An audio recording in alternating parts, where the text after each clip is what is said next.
YBR Infra's duplex villas, 90 lakhs onwards near Adipatla, Hyderabad. రాష్ట్రంలో సగం మంది రైతులకు కూడా రుణమాఫీ జరగలేదన్నారు బీఆర్ఎస్ నేత హరీష్ రావు. సిద్దిపేట నియోజకవర్గంలోనే 22,000 మందికి రుణమాఫీ జరగలేదన్నారు. రైతు రుణమాఫీ కానీ వారందరిలో నిరసన ప్రదర్శన చేస్తామని సీఎంని ప్రశ్నిస్తామని హరీష్ రావు అన్నారు. అప్పుడు ఆయన ఏం చెబుతారో చూస్తామని అన్నారు. దేవుళ్ళ మీద ఓటు పెట్టిన రేవంత్ రెడ్డి రైతులను మోసం చేశారంటూ విమర్శలు చేశారు హరీష్.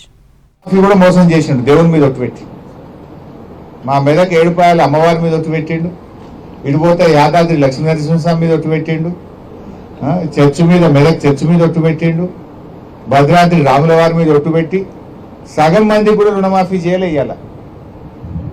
నేను అనుకుంటున్నా ఇక్కడికి వస్తాడేమో నంగునూరుకు మొత్తం రుణమాఫీ కానీ రైతులందరినీ పట్టుకొచ్చి అడిగిద్దాం అనుకుంటున్నా.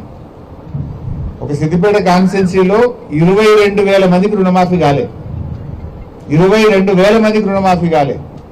రేవంత్ రెడ్డికి వచ్చు కదా బాగుండు, ఆ రుణమాఫీ కానోళ్ళని 22,000 మందిని పట్టుకుని వచ్చి అడుగుదాం అనుకుంటున్నది కదా. అయిపోయినట్టుంది కదా, దేవుడి మీద ఒట్టు పెట్టింది కదా.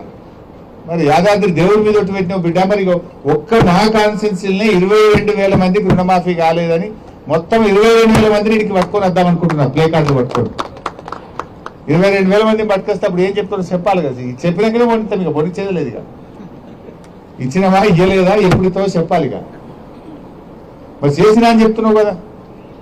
ఇక ఎంతమంది పోలీసులను తెచ్చుకుంటాడో, ఎంతమందిని పట్టుకొని వస్తాడో, గాలి మోటార్లు వస్తాడో, ఎట్లా వస్తాడో రానిగా చూస్తాం.